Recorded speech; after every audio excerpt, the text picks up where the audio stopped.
ধান খেতে মাছ চাষ বা ধানের সাথে মাছ চাষ, অন্যভাবে বললে ধান এবং মাছের সমন্বিত চাষ প্রকল্প।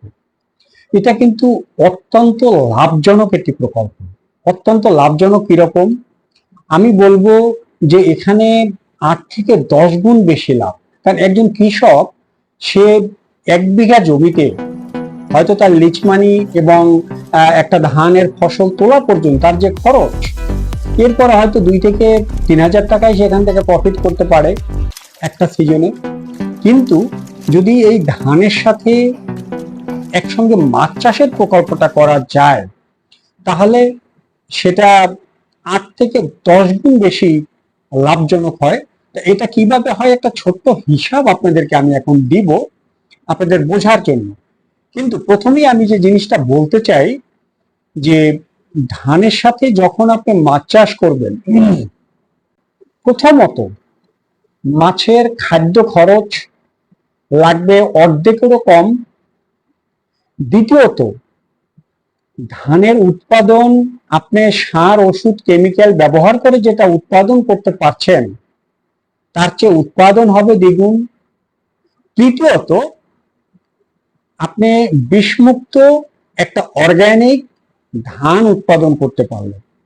চতুর্থত, সার ঔষধের যে খরচ, এটা আপনাকে ব্যয় করতে হবে না, কারণ কোনো সার ঔষধ দেয়া লাগবে না। কারণ আপনি যে মাছটা চাষ করছেন, সেই মাছের যে মলমূত্র, সেখান থেকে যে জৈব সারটা তৈরি হচ্ছে, সেই জৈব সার থেকেই আপনার ধানের উৎপাদনটা হচ্ছে এবং এটা নিরাপদ ধান উৎপাদন। আর যখন জৈব উপাদান দিয়ে কোনো ফসল উৎপাদন করা হয়, তখন সেখানে পোকামাকড়ের আক্রমণটা তুলনামূলকভাবে অনেক কম হয়।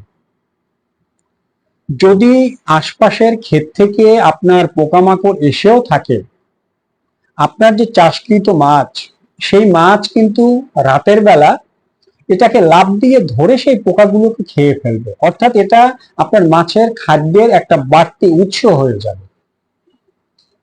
আর আপনার জমিনটাকে প্রস্তুত করার পরে যখন আপনি ধান রোপণ করলেন, তখন আপনার ধানের ক্ষেতে যথেষ্ট পরিমাণে পেরিফাইটন, ফাইটোপ্ল্যাঙ্কটন, জুপ্ল্যাঙ্কটন এখানে কিন্তু তৈরি হয়ে গেল পর্যাপ্ত পরিমাণে। এবং এই জুপ্ল্যাঙ্কটন তৈরি হওয়ার জন্য আপনার ধানের যে গাছটা, সে গাছের যে খড়ের অংশটা, এটা তো গাছটা আস্তে আস্তে অনেকগুলো গাছ একসঙ্গে ছড়ায় যাচ্ছে, হচ্ছে এটা পচে যাচ্ছে, পচে এখান থেকে কিন্তু জুপ্লান্টন তৈরি হচ্ছে, এখানে কাইরোনোমিক তৈরি হচ্ছে, অর্থাৎ কেঁচো জাতীয় যে প্রাণী, সেটা পর্যাপ্ত পরিমাণে তৈরি হচ্ছে। এজন্য মাছ উৎপাদনে খরচা হয় অর্ধেকের কম না, প্রায় 1/3 খরচা লাগে। প্রতিদিন সকালে একবার খাদ্য দিলেই হয়। শুধুমাত্র আপনার যে এরিয়াটা, সেই এরিয়াটার প্রোটেকশনটা আপনাকে একটু শক্তভাবে দিতে হবে, যাতে মাছগুলো বের হয়ে যেতে না পারে। তো ধান এবং মাছের এই সমন্বিত প্রকল্প সত্যি কিন্তু অত্যন্ত লাভজনক। তো এই প্রকল্পে কি কি মাছ ছাড়া যায়, কারণ যেহেতু ধান চাষটা হলো একটা শর্ট সময়ের জন্য, মাত্র 3 থেকে 4 মাসের একটা প্রকল্প, তো এই প্রকল্পটায় কি কি মাছ ছাড়লে আপনাদের জন্য লাভজনক হবে, এবং এই প্রকল্পটা যখন আপনারা তৈরি করবেন, অর্থাৎ মাটিটা কিভাবে প্রস্তুত করবেন যাতে মাছের খাদ্য উৎপাদন হয় এবং ধানের জন্য বাড়তি সার ঔষধ দিতে হয় না, এই টোটাল বিষয়টা নিয়ে একদম হারভেস্টিং পর্যন্ত আমি হয়তো 2-3টা ভিডিও করে, ভিডিও আকারে এটা আপনাদেরকে আমি দিব, যাতে আপনারা বুঝতে পারেন যে কিভাবে চাষ প্রকল্পটা করতে হবে। তো আজকে আপনাদের ছোট্ট একটা ধারণা দেই, যে এখানে এক হলো সম্পূরক খাদ্য, কিছুটা খাদ্য দিয়ে মাছ চাষ, আর একটা হলো সম্পূরক খাদ্য ছাড়া, মানে খাদ্য ছাড়া মাছ চাষ।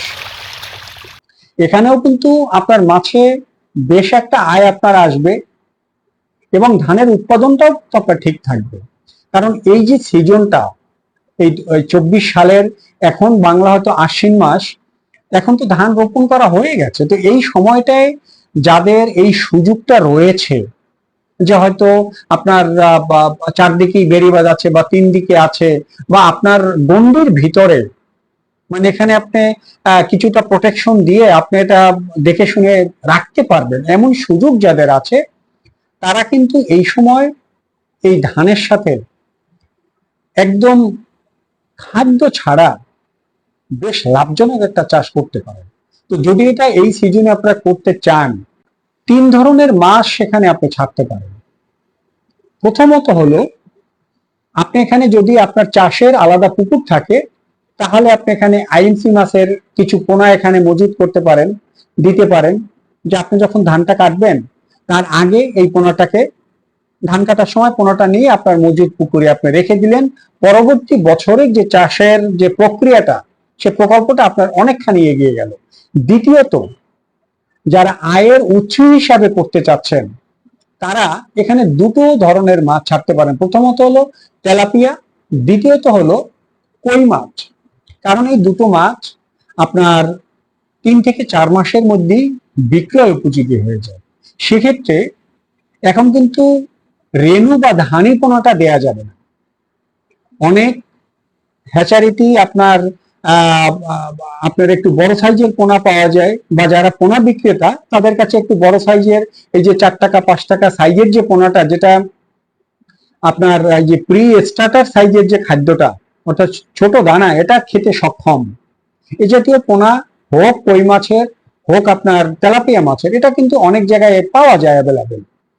তো আপনি ধরা যাক যে আপনার 1 বিঘা জায়গা, আমি 30 শতক জায়গা ধরলাম, তো 30 শতক জায়গা যদি আপনি একটু কাঁকড়ায় যে নেটটা কাটে না, একটা দামি নেট বাজারে পাওয়া যায়, এটা দিয়ে যদি আপনি ডাবল নেট দিয়ে একটু প্রোটেকশনটা দিলেন, প্রোটেকশনটা দেওয়ার পরে আপনি প্রতি শতকের জন্য, যেহেতু আপনি 2.5 থেকে 3 মাসের মধ্যে মাছটা তুলবেন, যদি এখানে আপনি 4 টাকা 5 টাকা সাইজের এই তেলাপিয়া অথবা কই মাছের পোনাটা, তেলাপিয়া হলে প্রতি শতকে 40 থেকে 50 পিস বা তার চেয়ে একটু কম, আর যদি কই মাছ হয় তাহলে হয়তো 50 থেকে 60 পিস বা সর্বোচ্চ 70 পিস। আর যতটা কম দিবেন তত বৃদ্ধিটা আপনি বেশি পাবেন, কারণ যেহেতু আপনার খাদ্য ছাড়া করছেন। তো এটা যদি আপনি এই মাছটা যদি ছেড়ে দেন, তাহলে এই মাছের জন্য আপনাকে কোনো বাড়তি খাদ্য আর দিতে হচ্ছে না। কারণ এই যে ধান গাছের গোড়াটায় আপনার যে পেরিফাইটন তৈরি হচ্ছে, আপনার যে ফাইটোপ্ল্যাঙ্কটন হচ্ছে, জুপ্ল্যাঙ্কটন হচ্ছে, এবং কাইরোনোমিক বা কেঁচো জাতীয় প্রাণী এখানে যেটা হচ্ছে, সেটা কিন্তু আপনার এই মাছটা খাবে। দ্বিতীয়ত, পাশের ক্ষেত থেকে যদি পোকা উড়ে আপনার ক্ষেতে চলে আসে, রাতের বেলা কিন্তু এই পোকাটাও লাফ দিয়ে ধরে আপনার এই কই অথবা যে তেলাপিয়া, এটা কিন্তু এই পোকাটাও ধরে খেয়ে ফেলবে। আর আপনার সার, কোনো ধরনের কেমিক্যাল সার বা রাসায়নিক সার পুকুরে আপনার ধান খেতে ব্যবহার করার কোনো দরকার নেই। কারণ এই মাছ যে মলমূত্রটাতে ত্যাগ করছে, সেই মলমূত্র থেকেই কিন্তু আপনার সারের কাজটা হয়ে যাচ্ছে, আর আপনার ঔষধও ব্যবহার করতে হচ্ছে না।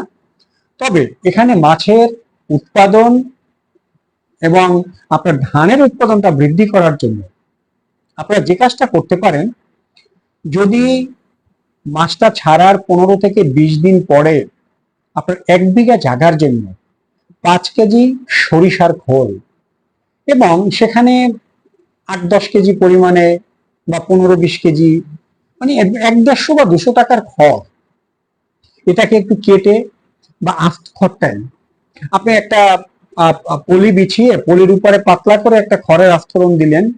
এই সরিষার খোলটা 2-3 ঘন্টা আগে একটু ভিজিয়ে রাখবেন। যখন এই চাকাটা ভেঙে এটা ফুলে যাবে, এটাকে এর উপরে একটু ছিটিয়ে দিলেন, আবার একটা খড়ের আস্তরণ, আবার কিছুটা সরিষার খোল, এভাবে 3-4টা লেয়ার তৈরি করে এই পলিটা যদি আপনি 24 ঘন্টা থেকে 36 ঘন্টা এটা ঢেকে রাখেন, তাহলে এটা একটা ফার্মেন্টেড খাদ্য হয়ে যাবে, এটা পুরো ফার্মেন্টেড হয়ে যাবে।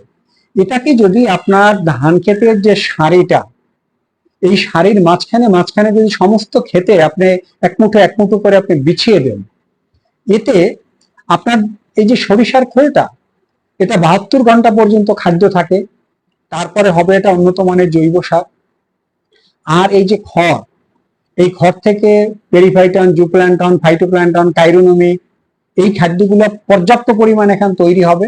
বরঞ্চ এই খড়টা যখন পচে যাবে, এখান থেকে হবে উন্নত মানের একটা জৈব সার, যেটা আপনার এই ধান গাছের বৃদ্ধিতে এবং বেশি ফলন ফলাতে এটা কাজে লাগবে। তো এটা মাছ ছাড়ার 15-20 দিন পর একটা ডোজ করে, তার 1 মাস পরে ঠিক সেম ভাবে আরেকটা ডোজ আপনি করে দিলেন। অর্থাৎ আপনি লেবার, নেট, বাঁশ এবং মাছের পোনা এ নিয়ে হয়তো আপনার 1 বিঘা জায়গার জন্য 10 থেকে 12 হাজার টাকা আপনার সর্বোচ্চ খরচা হতে পারে, কিন্তু যখন 2.5 থেকে 3 মাস পরে আপনার এই যে মাছটা, যদি তেলাপিয়া হয় তাহলে এটা 6টা-7টা কেজি চলে আসবে, আর যদি কই মাছ হয় তাহলেও কিন্তু 8টা-10টা কেজি চলে আসবে।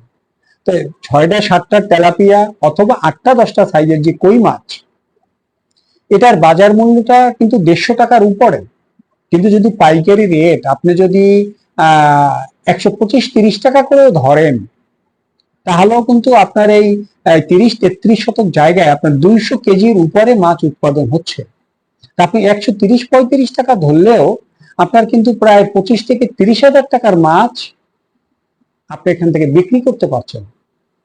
তা আপনার এই যে নেট বাস যেটা আপনি ব্যবহার করলেন, এটা কিন্তু আপনার 3-4 বছরের জন্য, এটা আপনার ইনভেস্টমেন্ট হিসাবে রয়ে গেল। শুধু খরচা হলো আপনার পোনা ক্রয়ের টাকাটা।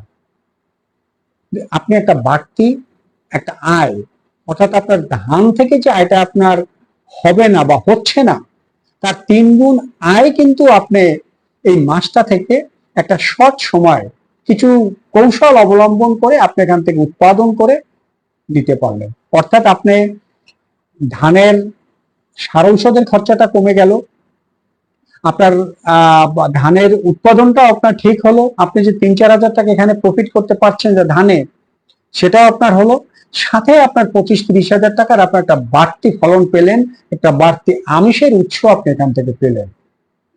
তো এভাবে কিন্তু একটু কৌশলী হলে ধানের সাথে মাছ চাষ করে আপনি কিন্তু খুব সহজেই ভালো একটা লাভ এখান থেকে করে নিতে পারেন। আজ এ পর্যন্তই।